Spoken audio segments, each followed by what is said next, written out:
and welcome to Counterpunch Radio. My name is Eric Draitzer. Thanks so much for tuning in, coming back. First-time listeners, thanks so much for finding the show.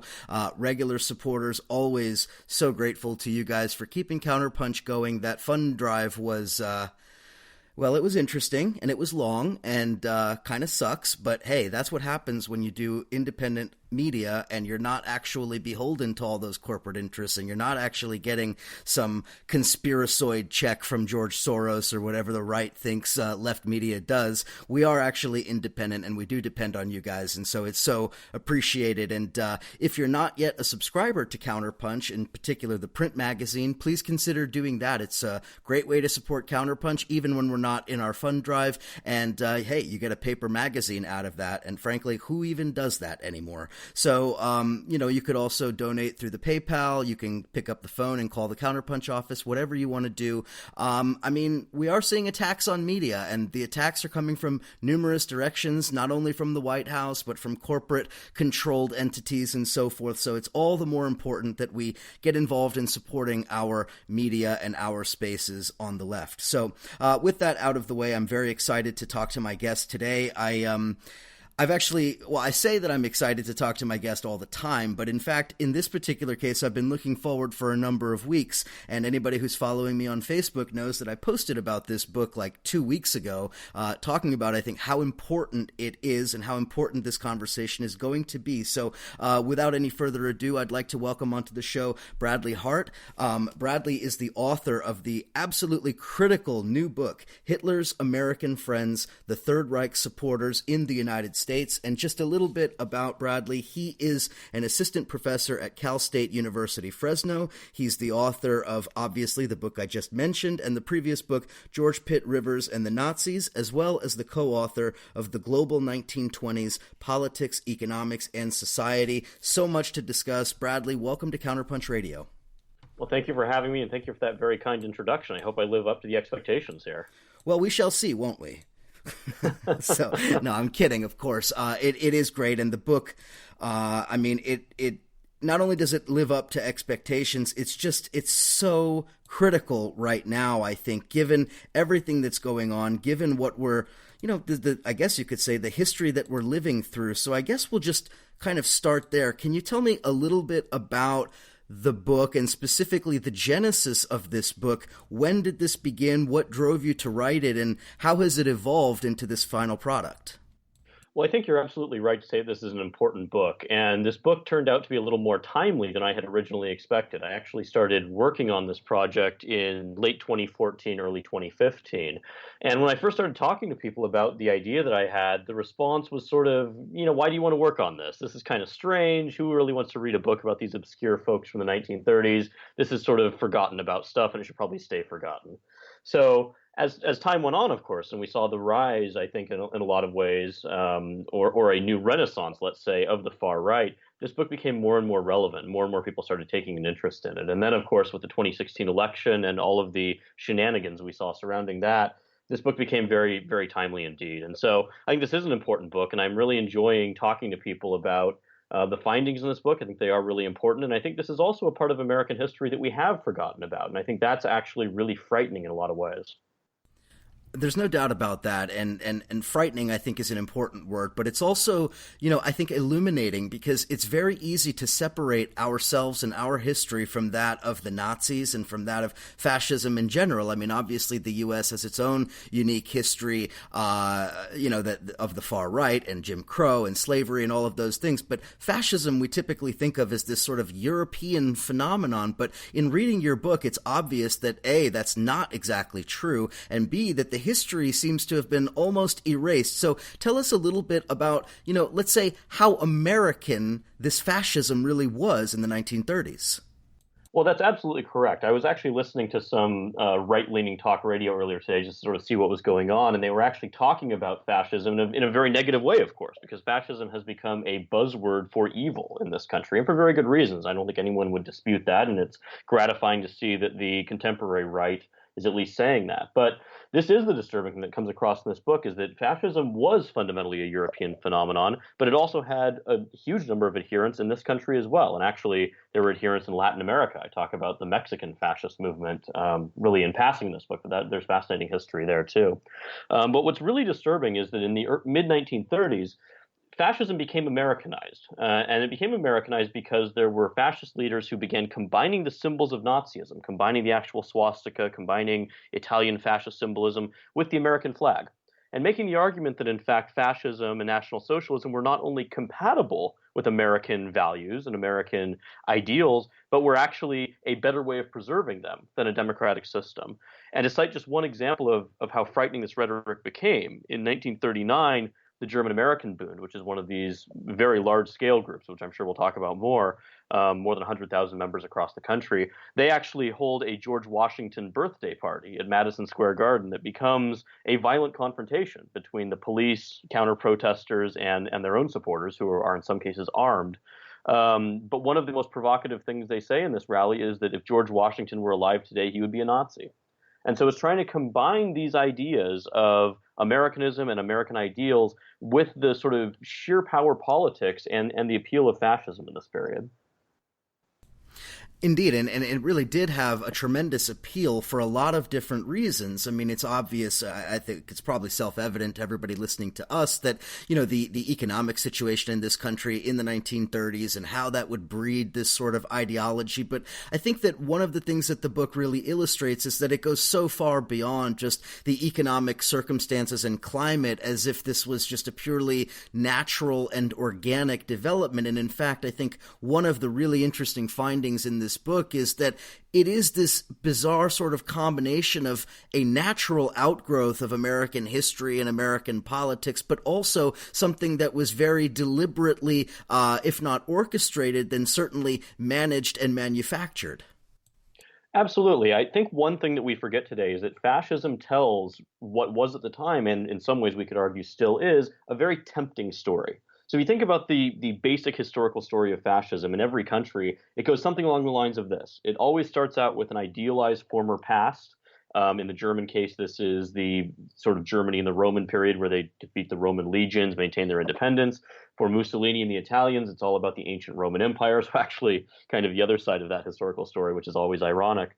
But it always starts out with this mythologized past, and then, according to fascist ideologues, something bad happens. And because there's a fundamentally racist element in all this, normally this involves some form of anti-Semitism or other forms of racial prejudice. But according to that story, this idealized past gets destroyed by whatever these outside groups or whatever degenerate groups have come and influenced it. And so the appeal for fascists is to return to that mythologized previous time, to return to this period that was supposedly great, carefree, in some ways more innocent than the modern world with all its supposed degeneracy. And that's what the fascist tries to offer. You can see this fitting in to American ideology as well. Certainly in the 1930s, this period of great economic turmoil and decline. We should also remember that Franklin Roosevelt is a deeply unpopular president in many parts of the country, in part because in 1940 he runs and wins the unprecedented third term, and then of course goes on to win the fourth as well. And so the fascist appeal does sit very well in some ways with the story that Americans want to tell themselves about their own past. And of course, we have to recognize the implicitly racist parts of that. Of course, we're writing slavery out of the story. We're writing out Jim Crow, which was the predominant social system in the American South in the 1930s.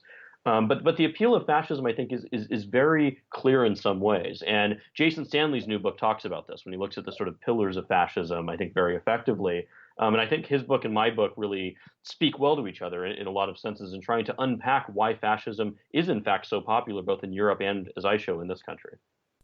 That's exactly right. And for listeners who may have missed that episode, I don't remember offhand, but it's like maybe 3 episodes ago, I would highly recommend you check out my conversation with Jason Stanley, because it absolutely does, as Bradley was just saying, dovetail with a lot of this. And I just want to note one other book, one that I haven't had on this show, Hitler's American Model by James Whitman, which I think also kind of sort of reinforces some of the points you were making, Bradley, about this sort of, I guess you could say, symbiotic sort of ideological relationship between Hitler and the Nazis and the United States of the Jim Crow era, that in many ways, in fact, one was influenced by the other, and then the other was influenced by the former, and this kind of give and take sort of really comes across in the book, in your book, I mean. Yeah, and Whitman does a really good job in his book, and I do highly recommend that listeners check it out as well.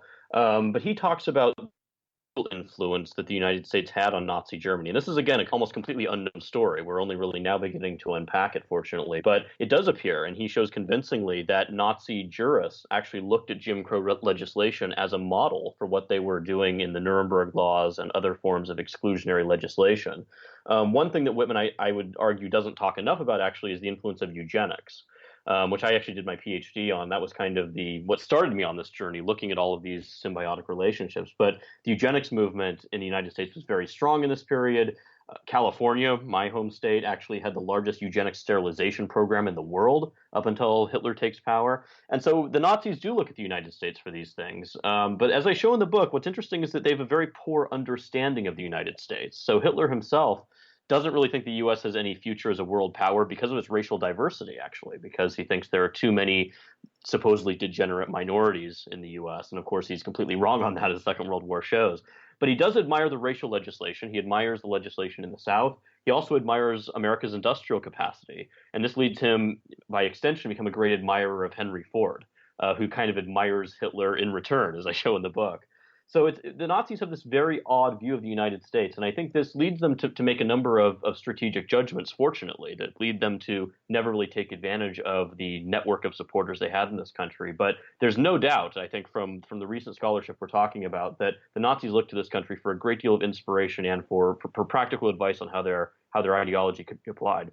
Yeah, and you see it in so many different aspects of Nazi thinking and Nazi, even strategic planning. I mean, if you look at some of the rudimentary ideas that became Lebensraum, right? This idea of German expansion for the purposes of, living space for the German state and the German people. I mean, this is in many ways the same kind of settler colonial mentality that really, quote unquote, built America, right? That conquered the West, that caused genocide against the natives and so forth. So the parallels are not just ideological ones. I think they're almost sort of historical material ones too. I think that's right. I mean, as you say, there are certainly similarities between the ideas of Lebensraum and manifest destiny in the United States. This idea that the West has been given to the American people by God, and therefore it's their obligation in some ways to settle it. And of course, the byproduct of that, as we know, is the genocide of the Native Americans. And so there are certainly dissimilarities. And I think that's sort of why fascism does have a sort of natural place in America's vision of itself. It's the idea that America is a unique country, which of course it is in many ways. It has a unique role in the world, but that also sits well with the story that fascists want to tell. And I think that's one reason why, in the period that I talk about in the book, this does become such a popular ideology. One of the more frightening pieces of data that I show is from public opinion polling in this era, which was still very rudimentary, but it gives us at least a sense of what people were thinking. But in the mid-1930s, the Gallup organization asks Americans if they had to live under a non-democratic ideology, would they prefer to live under a fascist regime or a communist regime? And the sort of polling data splits pretty evenly on this, but fascism actually gets the most votes. So fascism actually gets the most support from the American people. It's like 38%. It's because another 30% or so choose communism, and then a bunch of people just don't answer the question. But I think this shows that fear of communism is number one, very great in this period, but also there's something about fascism that just appeals to people at some base level.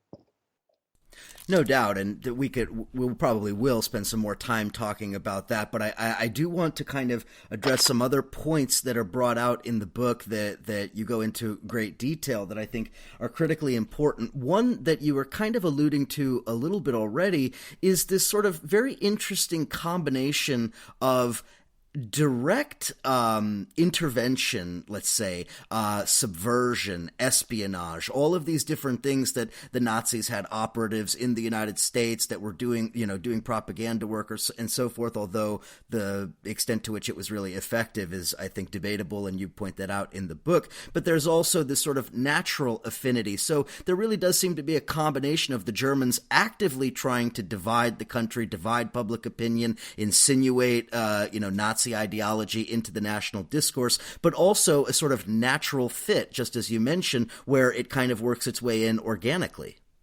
Yeah, that's absolutely right. There are certainly active measures that the Germans undertake in this period. They have actually an agent on Capitol Hill who is feeding propaganda to U.S. senators, actually, who are then quite receptive to it and in turn help him distribute it to their own constituents. So there is this sort of strange aspect of all this where the Germans are certainly paying agents, and certainly there are spies as well that I talk about in the book who are involved in all this stuff as well. But there is also this sort of passive aspect of it, where the Germans, as I point out in the book, are actually not terribly comfortable with many of the groups that spring up in the United States that want to be like them.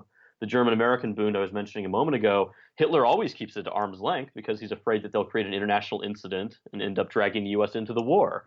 Some of the other, even more radical groups I talk about, the Germans don't really know what to make of them. They think that these people might just be crazy.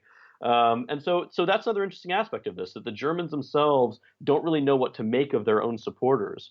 But I would argue that the most dangerous people that I talk about in the book are people that the Germans deliberately don't involve themselves with because they think that they'll be more effective left alone. And so one great example of that is Father Charles Coughlin, probably the most famous or infamous radio host of this period. He's a Catholic priest based out of the Detroit area and has what could be the most popular radio program, we think, in world history. He has nearly 30 million listeners in a country that's half the size of what it is today, roughly. So this is the most popular radio host out there. And he, over the course of the 1930s, sort of moves himself in a very National Socialist friendly direction, let's say. And then by 1938-39 is fairly openly embracing Nazism and arguing the Nazi program in Germany is a good idea, should be brought to the United States. And so the Germans, when you look at the intelligence reports surrounding him, think that Coughlin's one of their biggest fans, one of their biggest supporters, will be very useful in the event of war, they say. But for that reason, they don't want to get too connected with him. So they don't funnel him money. They don't try to use their influence on Capitol Hill to get him appointed to a presidential commission or some sort of official congressional position or anything like that, because they're afraid that if that's discovered, he will actually become less effective. And so the Germans are playing a very clever game in this period, and that's something that I think has some parallels to today in some ways. Oh, no doubt. And in the second half of the show, we're going to talk a lot more about contemporary issues and how they relate to some of these historical lessons that we're kind of just uncovering now, thanks to your research, Bradley. So the other aspect that I do want to mention, though, is that it's not simply, as you mentioned, that they don't want to directly influence or insinuate themselves with all aspects of U.S. politics. And I think one that was probably the most effective for the purposes of what the Nazi agenda was, that the Nazis really didn't have anything to do with, was isolationism, the America First movement, the development of that isolationist tendency in this period, probably, I think, best typified by Charles Lindbergh, really the superstar of that movement, potentially could have been the fascist leader of the United States if things had gone differently. And by the way, Philip Roth's Plot Against America is absolute must-read for anybody who's interested in that sort of alternate history. But tell us about the idea of isolationism at this time and how that was utilized by propagandists who, if they maybe directly, maybe indirectly, affinity for the Nazis. Yeah, this is a fascinating aspect of this. And again, it's part of this story that we've almost completely forgotten because none of us have really grown up in a world that was dominated by isolationism. But in this period, isolationism, I would argue, was the predominant foreign policy view, at least among the American people.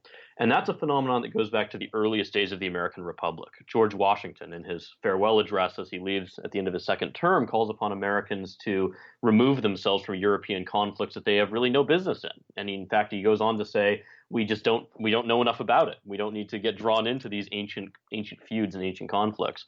And so this is something that goes back to the earliest days of the Republic. And after World War I, to sort of skip ahead, there's a huge debate that goes on in the U.S. as to whether we should have in fact gotten involved in that conflict. And so even though the U.S. is on the winning side of the war, I would say the overwhelming political impulse in 1919, 1920 is to withdraw back again and try to undo what Woodrow Wilson has, in some ways, kind of fooled the American people into doing. And we forget this as well, but Wilson entering the war was not an entirely above board phenomenon. In fact, he pledged not to do that when he was reelected in 1916. When does the United States ever enter a war in an above board kind of way? Well, indeed. I mean, and we can talk about Pearl Harbor, but Pearl Harbor is quite an interesting moment too, because I would argue that Pearl Harbor is really the only reason we get involved in World War II. And I think that's sort of what Lindbergh, the point that Lindbergh himself makes, actually. So isolationism is this predominant view, and it's not only the view that the U.S. should stay out of wars, but it's the idea that the United States should sort of withdraw into itself. So it should throw up huge tariff walls. It should cut itself off economically from Europe, certainly. Now, when you talk about Latin America, there's a different view there because Americans see Latin America as their backyard, in other words. So Latin America, you can definitely do stuff down there, but you don't want to be involved with Europe. You don't want to get drawn into these ancient feuds. And so throughout the 1930s and up until Pearl Harbor, you certainly have this overwhelming isolationist impulse. And another aspect of this that we forget is that this was not just one party or the other. There were both Republican and Democratic isolationists. And in fact, the Democrats, as I point out in the book, were in some ways more dangerous because, of course, they were in Franklin Roosevelt's own political party. And so this becomes very awkward very quickly. If there is one thing that sort of unites the isolationists, it's that most of them come from rural or not very densely populated states. So they come from the upper Midwest, places like North Dakota, Montana, or Midwestern states. And these are states where isolationist sentiment does run quite hot.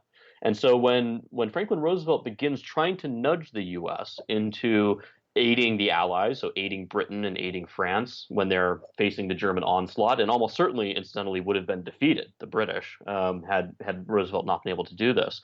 But there's a huge backlash against this, and this is something that the Germans quite cleverly take advantage of. They clearly see that the isolationists are their best hope of keeping the United States out of the European war. And this is the one motivation they have above all else. By 1938-39, nobody in the German Foreign Office that I could find, at least, believed that there was ever going to be a fascist revolution in the U.S. They knew that that was just not going to happen here. But what they did believe they could do is keep the U.S. out of the war. And so they're making a lot of these moves in an effort to influence American domestic politics, to try to tie Franklin Roosevelt's hands, to hopefully elect an isolationist president in 1940. Never happens for very good reasons, or very fortunate reasons, I suppose we should say. But this was their primary goal. And what's sort of chilling to think about is just how close they came to that. Again, I would argue that without Pearl Harbor, Roosevelt probably never would have been able to get us fully into the war unless there was some other sort of military incident. I think by the time that happens, there's no doubt that we are going to take a role in the conflict, but that role is not going to be direct military aid. I totally agree, and I've sometimes, like I said earlier, this sort of alternate history, men in the high castle kind of fetish that I have, thinking about what might have been had one little thing gone differently. Now, before we go to the break, let me Marxist this up a little bit and ask you, as I try to always ask when we're talking about historical issues. Where's capital in all of this? Because fascism historically, whether talking about the Nazi example, Mussolini, fascism cannot exist without the support and legitimation of major segments of, if not consensus from, capitalism and big capital in particular. How does big capital in the United States respond to some of these tendencies that we're seeing? I think Henry Ford is obviously a good example, but maybe we could go a little bit deeper. Where is capital in the 1930s? Yeah, this is a great question. So after the Great Depression begins, obviously Wall Street and major corporations are looking for opportunities to claw back the money they've lost. And one of the main areas they see a possibility of doing this is actually in Nazi Germany. And so after World War I, Germany had opened up to outside investment, and both General Motors and Ford, our two biggest automakers, had both jumped into the German market, seeing it as a great business opportunity. After Hitler takes power in 1933, many capitalists, if not most of them in the US, see this as a positive development. And they primarily see it as positive because Hitler is not Stalin. Hitler may be a dictator. Everyone sort of recognizes that he may not be the ideal democratic leader, but at least he's not a communist. And Hitler very cleverly plays on this in both Germany and the US, incidentally. He plays German capitalists in a very similar way, telling them, look, sure, you can have a communist revolution if you want, or you can back me. And many industrialists do, in fact, do so. What's also interesting is that Hitler is quite successful in doing this because the German economy starts to take off after he takes power in 1933. Partially, the threat of communist revolution is pretty much gone. Concentration camps make that possible. But also, Hitler reinstitutes conscription. And so unemployment hits zero within 3 years of him taking power. That's incredibly impressive when the US is still mired in 15% unemployment across the country. And so capitalists look at these developments really positively and think that Hitler is almost a model leader in some ways for what other leaders should be doing. What's unfortunate about that was twofold. Number one, it leads to really tragic consequences. Both General Motors and Ford end up employing slave laborers in their factories after the war begins, and obviously a great deal of death and hardship comes from that. But number two, the capitalists who get involved in this stuff don't really understand the nature of fascism. Fascism is not necessarily a capitalist ideology. Remember that Hitler begins consolidating private industries under the control of people like Hermann Goering, the head of the Luftwaffe, who's notoriously corrupt, but ends up running a huge segment of the economy. And that's because the Hitler and his inner circle see this as necessary. They see this as the only way you're going to produce maximum industrial output to fight a future war. You have to have that level of control. But it's interesting that a lot of business people in the United States delude themselves into thinking that Hitler is somehow a great capitalist, when in fact we know he's not. And so I think what's interesting about the business aspect of this, and I do have a whole chapter on this in the book I should mention, is that these companies jump in with both feet into the German market, think that Hitler is doing a great job, and then end up essentially destroying themselves in Germany because of it. And there's this horrendous irony that by the end of the war, you have factories that were owned essentially by American corporations and their shareholders being bombed by American planes.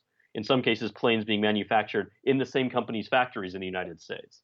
So it's just an incredible irony and just an incredible tragedy. Couldn't agree more. Okay, we're pretty much up against the clock here for a break, so why don't we take a break? Again, we're talking about the book, Hitler's American Friends, the Third Reich Supporters in the United States, Bradley Hart. Very, very important book. I recommend it. You can get it anywhere books are sold. We will be right back to talk about, well, what else? How this relates to today, because obviously that's the question we're all kind of wrestling with here. So on the other side of the break, continue the conversation with Bradley Hart. You're listening to Counterpunch Radio. We'll be right back.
And we're back here on Counterpunch Radio. I'm chatting with Bradley Hart. Again, the book, Hitler's American Friends, the Third Reich Supporters in the United States. Couldn't recommend it more highly.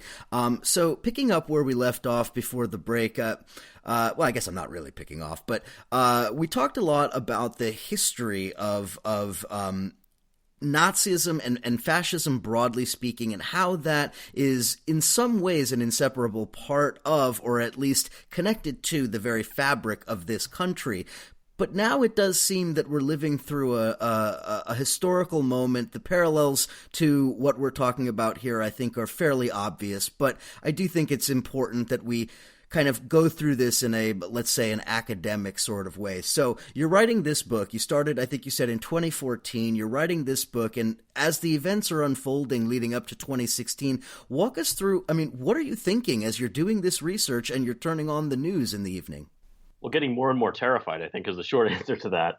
I think what's important to realize, and I think sometimes we have difficulty remembering this, is that this kind of stuff has been on the rise for quite a while. I'm not entirely sure that we can pin the rise of contemporary forms of fascism necessarily on one particular event or even one individual or even one group of individuals. This stuff has been on the rise for a while, and I've been saying this for years as part of my research, and I guess people just started to believe me fairly recently. But this is really scary stuff, and what's interesting is that I think a lot of this is a result of the passing of the Second World War generation. We now have very few people who can tell the stories of what they saw liberating the concentration camps. We have very few people who are Holocaust survivors who can go to schools anymore. And that's something that's really important, I think, to try to tell these stories and keep that memory alive. And unfortunately, we are losing those people at an astonishing rate. And within the next few years, we will not have any of them, presumably, anymore to tell those stories. But I think that's why the history becomes so important, is that we have to remember that this stuff has been on the rise for a while. I think it's partially because we have lost that historical memory fairly recently and are continuing to lose it. But I think also, again, there is a part of the fascist story that appeals to people. And when you don't have that constant example of don't fall into this trap, this is a really dangerous ideology, actually, it leads to huge amounts of pain and destruction. When that's not constantly being reinforced in both society and at the individual level, I think there is something just sort of implicitly appealing about this stuff. I think that's such an important point, and I want to give a very, very short anecdote and get your take on it, Bradley, because in late 2013, no, I'm sorry, early 2014, the Maidan demonstrations in Ukraine, and I was writing about what was happening there as you saw these Nazis who were literally the grandchildren of the Nazi collaborators of Bandera and the rest of the Ukrainian nationalists and so forth on the rise and really getting to the point where they were a real political force. And I was writing about this at the time and published in Counterpunch, I want to say early 2014. And I got an email from a Hungarian Marxist philosopher, well known, who I don't want to name here specifically, but he told me something very interesting. He said, don't make the mistake of thinking that this fascism is you just hear all of a sudden by magic. And he said, the real truth is that the fascism and the fascists have always been here, going back to the end of the war. It's the Soviet boot on their neck that kept them down. And once that boot was gone, all of a sudden, fascism became fashionable again. And I never really thought about that, but it does kind of relate to what you're saying. I mean, this is a process at least 25, 30 years in the making, and we could probably say it goes back much further than that. Oh, I think that's absolutely right, and that's a really great point. I think one interesting thing that I've been thinking about actually recently, even more so since the book came out, is what actually happened to these people. So I talk about literally hundreds of thousands of people in the book who belong to these organizations. And of course, it's hard to read into everyone's motives or why they were part of these things. But just to take even the most extremist group, something like the German American Bund, one of their key activities in the mid-1930s was setting up summer camps for kids. So these were the children of members. They range in age from 6, 7 years old all the way up to teenagers. And the photos from this are just harrowing. I mean, these are kids who are dressed up like the Hitler Youth, wearing swastikas, saluting the American flag and the swastika with the familiar fascist salute, learning how to speak German and reading Mein Kampf. These children could still be alive. And I'm certainly not insinuating that those people are necessarily fascists or part of the far right, but one interesting question, I think, is what happened to these people after the war? And I wonder in how many communities in this country did you have former German American Bund members living next to Holocaust survivors in later decades? I mean, it's just absolutely chilling and bizarre when you think about this. So this is one aspect that I'd actually like to look in more. And I've been sort of encouraging anyone who might be listening who has a relative or has heard stories about these organizations to actually reach out, because I'd like to find out more about what these people thought after the war, what they did after the war. Did they go back to living normal lives? Um, did they stay involved with sort of extremist politics? That's a really fascinating question, and certainly this came to me specifically after the Charlottesville demonstration, where you saw imagery that honestly I thought I would never see on the streets of America. I mean, people dressed up in SS uniforms giving the Nazi salute, flying the swastika. This is bizarre stuff. So I think my fundamental question is, who are these people? Are they people who have been radicalized on the internet? Are they people who have somehow discovered Nazism, or how did they get to this point? Right, and I guess the logical question from there is: are literal Nazis in the United States really what is the most frightening aspect that we're seeing, or is it what I would call the normalization or mainstreaming of fascism? I don't think that anybody, including hardcore Trumpists, would ever look at Nazis and say, yeah, those are my people. I think that that's not really the way that it's working. Rather, I think that Nazis, real neo-Nazis dressed up in SS uniforms like some of these little grouplets that we saw in Charlottesville, they're still more or less fringe elements. It is the mainstreaming of fascist ideology under a different banner, of course. That is the really terrifying aspect of what we're witnessing. Yeah, I think that's right. I think certainly these groups are fringe, and I certainly hope they stay that way. And I hope that we can all agree as a country. We can't agree on much these days, seemingly, but I hope we can all agree that Nazis are bad. You'd think that that's a base level of agreement. But I think what is troubling is that these people are feeling comfortable enough to come out of hiding. And so for many decades, the American Nazi Party has existed since essentially the end of the war. George Lincoln Rockwell was its leader for a number of years and then was assassinated. But I think what's troubling is that these people don't see the need to hide their identities anymore, to openly march in these ways and to openly, even if you're a Klansman now, they don't even bother to wear the hood in some cases. I saw a special on CNN a couple of months ago of interviewing Klans members in their robes. So that's a little startling to see how mainstreaming it is going. But I completely agree with your point. I think that it is troubling to see these types of ideas coming into the mainstream. And I think actually that's where these types of groups play a really important role, because they are shifting what we call the Overton window. The Overton window being this sort of political science term referring to what people will accept as possible outcomes. So essentially the range of possibilities that you will accept within a political system. The Overton window has certainly shifted, I think, and I'm not sure anyone would deny that, since about 2015. There are certainly ideas that are in the mainstream of politics, or seemingly the mainstream, that would have been ridiculed as early as 5 years ago. And so I think there's no doubt that we are seeing a shift here. And I wonder, I was actually having a conversation with someone earlier today. I wonder if the next step of this is actually broadening the Overton window to the left a little bit. So certainly the increasing discussions of socialism and things like that, that's a little surprising too. And I think that's sort of going hand in hand with what we're seeing on the right as well. Indeed, and I think that shifting the Overton window to the left is really part of what it is we're trying to do here. But what I wanted to ask you about too is, tell me what you think, whether you want to say emotionally or on an intellectual level. What thoughts go through your mind when you see videos of Proud Boys beating people on the streets of New York City? Well, horror, really. I mean, and again, this is something that we did see in the 1930s. This was actually one of the more surprising aspects of researching this book, because this has been completely written out. There was actually a great deal of low-level violence against Jews, against minorities, particularly in big cities. And certainly one of the even more horrifying event, obviously, the horrendous shooting in Pittsburgh from about a week ago. I mean, this is just absolutely shocking stuff to see. But I think what people need to realize, especially listeners to programs like this one, is that this stuff can be combated. It has to be combated. We can't just sit back and allow groups like this to do these types of things, because they will be emboldened in the future. And I think it's really important for us to not only morally denounce these individuals for their horrendous ideology and their horrendous acts, but also to encourage and in fact demand that our elected officials do something real about this. It's not enough to simply condemn this violence and say, oh, well, no rational person would do this. Well, of course not. But when you don't take real action against these groups, they do become emboldened in that sense. And I think that we are gradually realizing that. That comes across in the book as well. The only reason a lot of these groups got shut down was because the federal government actually investigated them very heavily and upped the pressure on them so greatly that they just simply couldn't operate anymore. And I think that's what we really need to start seeing here too.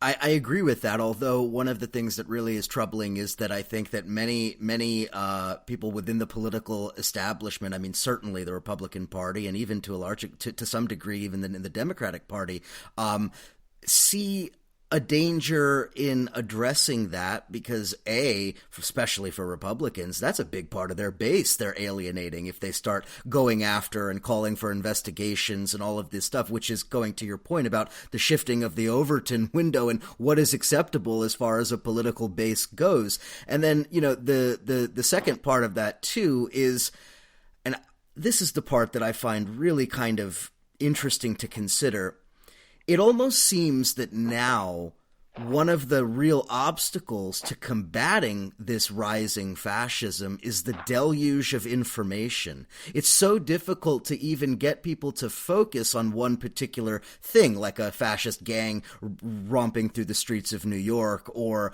Charlottesville or whatever the issue of the day is. I mean, like I mentioned in a previous episode, we had a controversy over child separation, literal caging of children that are being stolen from their families. That was like a few weeks ago, and it's almost as if it was disappeared from our memory, down the memory hole, as it were. And I think one of the real dangers that we're facing now is an inability to address this issue because it's just one thing after another, literally every single day. Yeah, I think that's absolutely right. And there's a good analogy actually to the book here as well, because one of the key reasons why Hitler's American friends were unable to achieve political power was because they were basically locked out by both political parties. So I cite one example in the book of a sort of far-right preacher, a guy named Gerald B. Winrod, who became a radio star. He was sort of a minor Father Coughlin type. And in 1938, he actually runs for Senate in the state of Kansas. And this is the period in which Kansas is shifting pretty far to the right. And in fact, if you want to get a contemporary analogy here, this is the person who loses this election, the incumbent Democrat, is actually the last Democrat to ever represent Kansas in the Senate up until today. So from 1938 to 2018, nobody's overcome what happens in this election, really. And so Winrod is sort of poised to win the GOP nomination, and the National Party steps in and convinces a mainstream Republican to run against him and defeats him. But this is a really scary possibility because Winrod had taken money from the German embassy, we think, certainly had expressed pro-Nazi views, and had that not taken place, you could have ended up with a actual Nazi sympathizer in the U.S. Senate at the key moment, right? He would have been there up until the middle part of the war, as it turns out. So I think that's where the role of political parties and responsibility comes in. And I think you make a really good point that what is acceptable from a political base, that's a decision that political parties have to make. And I think there's also a role there for especially primary voters. In the 1930s, the political parties themselves controlled their nomination process. It was the infamous smoke-filled rooms, and that led to events like Winrod being forced out of the election or essentially losing the GOP nomination. But today we've passed that on to primary voters, and I think it's really important for people who do vote in primaries, and everyone should, to really think hard about the people they're electing in those cases, because that really sets the tone for the general election. We're actually recording this episode just after the midterm, and I think we saw that in a lot of places where people just were frustrated with the choices they had on the ballot. Well, okay, you should have voted in the primaries then. You chosen better candidates. So I think that's where the sort of political culture aspect of all of this comes in. I think you raise a really good point about information as well. I would argue in some ways we live in an era of too much information. We're constantly being deluged by so many different sources, so many different things. And some of this, as we've learned, is disinformation. It's actually deliberately designed to confuse us and confuse our political views and stances. And so I think that's something that we have to do a great deal to combat. And I think that's where you get into questions as well about social media regulation, which is going to be, I think, a hot topic on Capitol Hill in the coming Congress with the Democrats taking control. And I think there's going to be some very interesting discussions about how we do try to control essentially this tide of information that seems to be unceasing. Yeah, there's a lot more to probe there that we just don't have time for in this conversation. But man, I have so many things I want to hit with you. So one thing that you mentioned, you already mentioned it, the strength of the appeal of Nazism in the 1930s in the Midwest, the upper Midwest, the heartland. And if you were to look at the map of where Nazi sympathies were perhaps the strongest, boy, it does seem to correlate to where Trump is the strongest, doesn't it? There is an interesting correlation. Now, the exception to that would be the South. So the South in this period actually doesn't have a great deal of open pro-Nazi activity, and I would argue that's partially because of the influence of the Ku Klux Klan. So the Klan was very, very powerful in this period, in the upper Midwest actually too. But the Klan, from some of the documents I cite, actually got into physical confrontations with some of these groups because they thought they were moving in on their territory. So the South is the exception, but the South is an exceptional place in many ways in American history. So I'm not sure there's any time that the South is sort of typical of the rest of the country. But certainly, I think one aspect of that is that the Midwest is actually the center of isolationist sentiment. So if you look at America First, the America First committee that exists for between 1940 and 41, it's headquartered in Chicago. Most of its members live in that area. There are other chapters across the country. I think something like 45 states have chapters by the end of its existence, but that's really where its stronghold is based. And I cite some interesting intelligence reports in the book, actually from British intelligence, who infiltrated America First and wrote very extensive reports about its membership and its leadership and things. And the British agents argue actually that America First's appeal is to individuals who just don't really understand America's role in the world or don't want to understand, right? They want America to be a self-sufficient country. They don't want their sons to go off and fight in these foreign wars because they don't have any interest really in international politics. They don't really understand or believe that there's any role for the US necessarily in the world. And so they do want this sort of almost bucolic existence. They want this sort of American dream where you live on your farm and, white picket fences. And we certainly shouldn't criticize that as an objective. But I think what's troubling about what happened in the 1930s and in some ways today is that I think it's important for us to sort of educate people and to have discussions about what they think America's role in the world is and what America's role in the world should be. And I think that's what the U.S. government realized after Pearl Harbor was that you have to try to engage with people and make sort of show them the importance that America has in the world. And in the Cold War period, that's one of the reasons I think that isolationism actually disappears, is because the U.S. government actually messages very effectively the importance of staying engaged with the world to prevent the spread of communism. And so this becomes sort of isolationism or isolationist sentiment declines in that period because of this sort of constant push of, hey, we have to stay engaged. Hey, we have to stay engaged. We have to combat communism wherever it's found. And we could certainly have an interesting discussion about whether that was entirely necessary or how the Cold War was prosecuted in that sense. But I think it is an interesting moment, and certainly it does sort of help deal with that. So there certainly are interesting parallels there. Another exception to that instantly would be California. So California in this period has a lot of Nazi sympathizers in it. So that's another interesting exception to the overall rule. Yeah, and it's interesting because you say messaging America's engagement with the world. And I think a perfectly fair way to put it, as I would and as I have throughout my career, is that U.S. imperialism becomes the dominant ideology. And as imperialism becomes the norm and really a consensus within the ruling class in the United States, the very notion of isolationism itself, as it was understood at this time, seems to become something of an anachronism.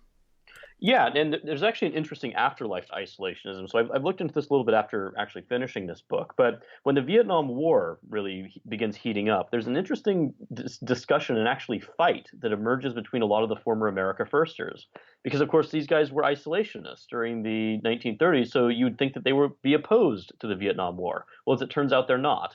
As it turns out, the vast majority of the former America Firsters fully support the Vietnam War.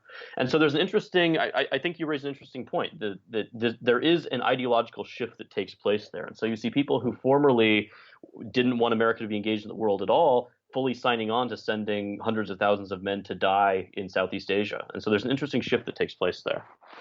Well, sure, anti-communism becomes the religion of the far right in a way that obviously, when there is an active Nazi force, it's obviously sort of a different calculus. But anyway, I want to just ask you very quickly about what we're seeing internationally right now and how that relates to some of the research that you've done in the 1930s. Because, of course, what we're seeing in the United States is really only one aspect of a broader global fascist upsurge. The far right is really on the march in much of Europe at this point.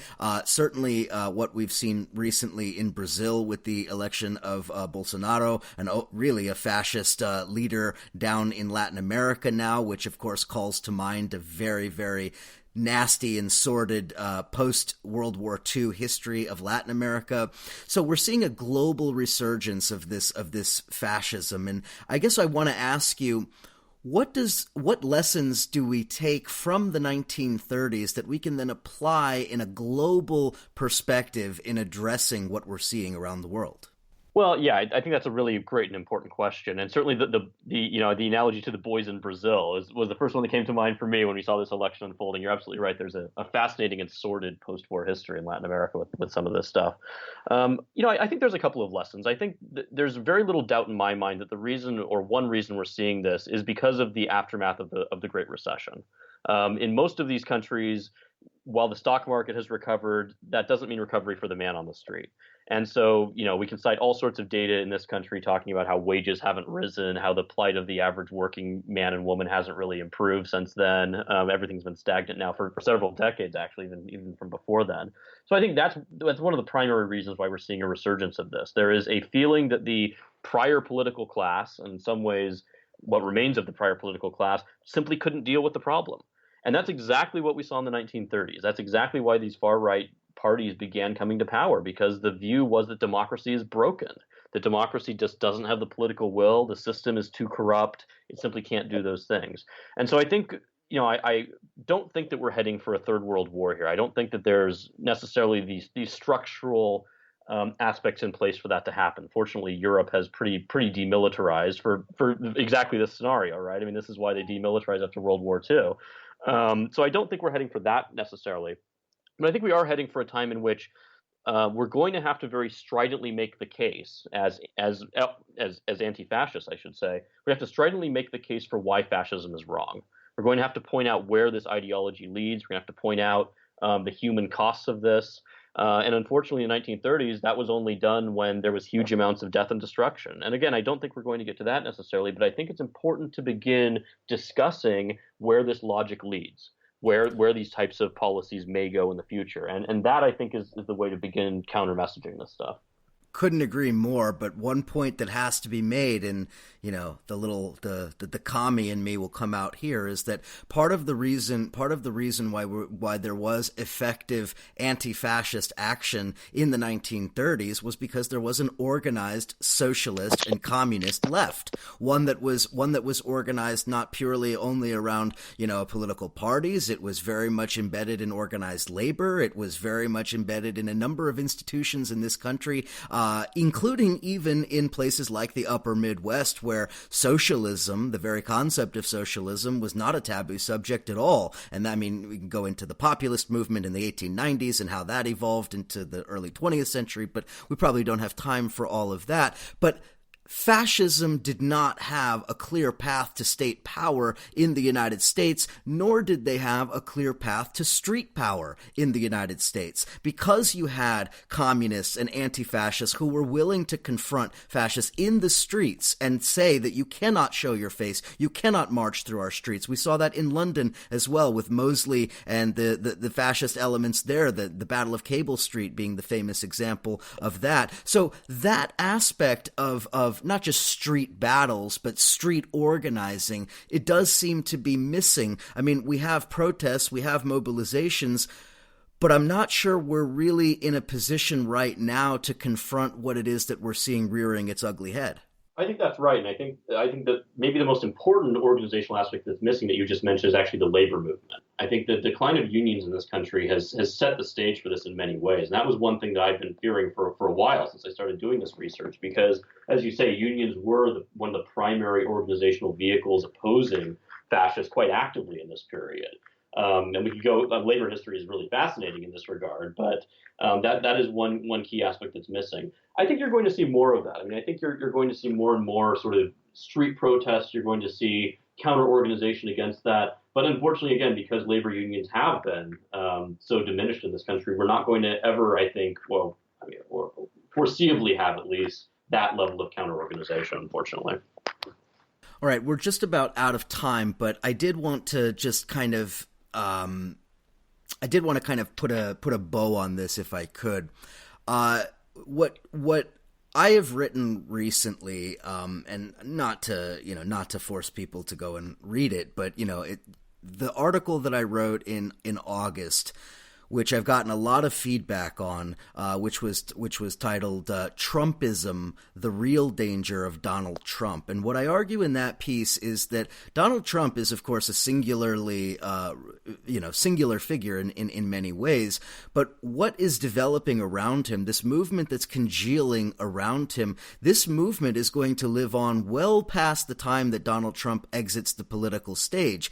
And one can only imagine and shudder at the idea that there will come a time, potentially in the not too distant future, where another, maybe better dressed, more articulate, more well-rounded, more palatable, family-oriented type of fascist emerges as a real leader. And now, with an actual kind of organizational element, an ideology, Trumpism is ossifying into an ideology from my perspective. And the danger that I think we're really facing is not so much Trump, it's what Trumpism is going to evolve into.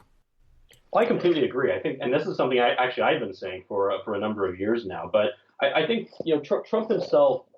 I think my analysis of Trump himself is that he doesn't fully understand in a lot of ways the forces he's unleashed. And one thing I talk about in the book is, of course, America First. And I've been asked by a number of people, do I think that Trump deliberately evoked Charles Lindbergh in choosing the America First slogan? I have no idea. I kind of doubt it, though. I mean, I think that he chose a slogan that he thought was catchy, and somebody on his staff approved it. I don't know whether Steve Bannon knew that was the analogy that he was going for, and I have no idea whether that term was so resonant that it would have made any difference either way. But I think that's right, that we are seeing the ossification. And the thing that really troubles me about that within Trumpism is this tendency to disregard facts. And we're seeing this with these criticisms of supposed fake news. We're seeing this with the open embrace now of sort of disinformation. And that's really troubling, because when you have an ideology that is based fundamentally upon rejecting what everybody else sees as objective facts, you're creating a group of followers that will believe essentially anything. And this is something that we certainly see in the 1930s as well, where one of the key ways that you join the German American Bund or you join the Silver Legion or these other radical groups is you have to basically sign on and say, I'm not going to believe anybody other than the leader. These are always very hierarchical organizations. And so I think that's the danger. I think, as you say, the danger is not necessarily with the president himself, but it's with what happens with this movement after he's gone. What happens with this movement, as you say, when a new leader emerges who's younger, better dressed, more politically savvy in a lot of ways, and they inherit this sort of movement that's already been conditioned to behave in a certain way. Exactly, and that's one of the great fears that I have, and we could probably go on for like 7 more hours, Bradley, but I think we're going to have to leave it there. Again, the book, listeners, Hitler's American Friends, the Third Reich Supporters in the United States, absolute must-read. Holiday season is upon us. I didn't think I would ever live to say the phrase holiday season is upon us, but here we are, and I do recommend you get that book as a great gift, and frankly, anybody you know that needs to know this history, this is perhaps the best book for them. So I couldn't recommend it more highly. Bradley Hart, thank you so much for coming on Counterpunch Radio, for the great work and great research and this absolutely critical piece of historical research to as a contribution to the discourse. Thank you so much. Well, thank you for having me. Listeners, thank you again for the support, and what else can I say? You guys are wonderful, and I will speak to you real soon.